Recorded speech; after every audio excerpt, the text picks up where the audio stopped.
ایک دفعہ شیطان کی حضرت موسیٰ علیہ السلام سے ملاقات ہو گئی۔ انہوں نے پوچھا تو کون ہے؟ وہ کہنے لگا میں شیطان ہوں۔ حضرت موسیٰ علیہ السلام نے فرمایا تو لوگوں کو گمراہ کرنے کے لیے بہت سے جال بچھاتا ہے، تیرے تجربے میں کون سی بات آئی ہے؟ وہ کہنے لگا آپ نے تو بڑی عجیب و غریب بات پوچھ لی، یہ کیسے ہو سکتا ہے کہ میں آپ کو اپنی ساری زندگی کا تجربہ بتا دوں؟ حضرت موسیٰ علیہ السلام نے فرمایا پھر بھی کیا ہے بتاؤ تو صحیح۔ وہ کہنے لگا کہ 3 باتیں میرے تجربات کا نچوڑ ہیں۔ پہلی بات تو یہ کہ جب آپ صدقہ کرنے کی نیت کر لیں تو فوراً دے دینا، کیونکہ میری کوشش یہ ہوتی ہے کہ نیت کرنے کے بعد بندے کو بھلا دوں۔ جب میں کسی کو بھلا دیتا ہوں تو پھر اسے یاد ہی نہیں رہتا کہ اس نے کیا نیت کی تھی۔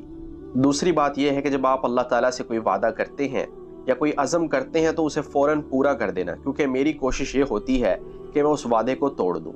مثلاً اگر کوئی شخص یہ کہے کہ میں فلاں گناہ نہیں کروں گا، اللہ تعالیٰ سے وہ وعدہ کرتا ہے، تو میں کیا کرتا ہوں کہ اس کو اس گناہ میں ضرور مبتلا کرنے کی کوشش کرتا ہوں اور اس کے حوالے سے وسوسے ڈالتا ہوں۔ تیسری بات یہ ہے کہ کسی غیر محرم کے ساتھ تنہائی میں نہ بیٹھنا، کیونکہ میری یہ کوشش ہوتی ہے کہ مرد کی کشش عورت کے دل میں پیدا کر دوں اور عورت کی کشش مرد کے دل میں پیدا کر دوں تاکہ وہ کوئی گناہ کر بیٹھیں، اور میں یہ کام اپنے چیلوں سے نہیں لیتا بلکہ بذات خود یہ کام کرتا ہوں۔ تو یہ ہیں وہ 3 کام جو شیطان نے حضرت موسیٰ علیہ السلام کو ذکر کیے کہ یہ 3 کام میں کرتا ہوں لوگوں کو پھنسانے کے لیے۔ اس کے علاوہ بھی اور بھی بہت سے وساوس ہیں جو وہ انسانوں کے دلوں میں ڈالتا ہے اور ان کو گمراہ کرنے کی کوشش کرتا ہے۔ اسی وجہ سے اللہ تعالیٰ نے فرمایا ہے قرآن کے اندر اِنَّهُ لَكُمْ عَدُوٌّ مُبِينٌ کہ شیطان تمہارا کھلا دشمن ہے، کیونکہ اس کی ہمیشہ یہی کوشش ہوتی ہے کہ میں مسلمانوں کو گمراہ کر کے رکھوں اور انہیں اللہ کے قریب نہ جانے دوں۔ اور شیطان کے پاس صرف وسوسہ ڈالنے ہی کی صلاحیت ہے، وہ انسان کا ہاتھ پکڑ کے اس سے گناہ نہیں کروا سکتا۔ وہ انسان کے دل میں گناہ کی سوچ پیدا کرتا ہے، آگے انسان عمل کرے یا نہ کرے وہ اس کا اپنا اختیار ہے۔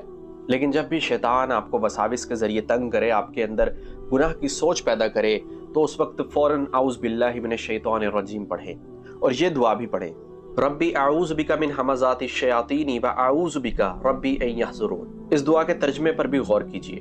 اے میرے رب، میں شیطانوں کے وسوسوں سے تیری پناہ چاہتا ہوں اور اس بات سے بھی کہ وہ میرے پاس آئیں۔ تو یہ دعا بھی آپ پڑھ سکتے ہیں، اور اس کے علاوہ آخری 2 سورتیں سورت فلق اور سورت ناس، ان کو بھی آپ پڑھ سکتے ہیں شیطانی وساوس سے بچنے کے لیے۔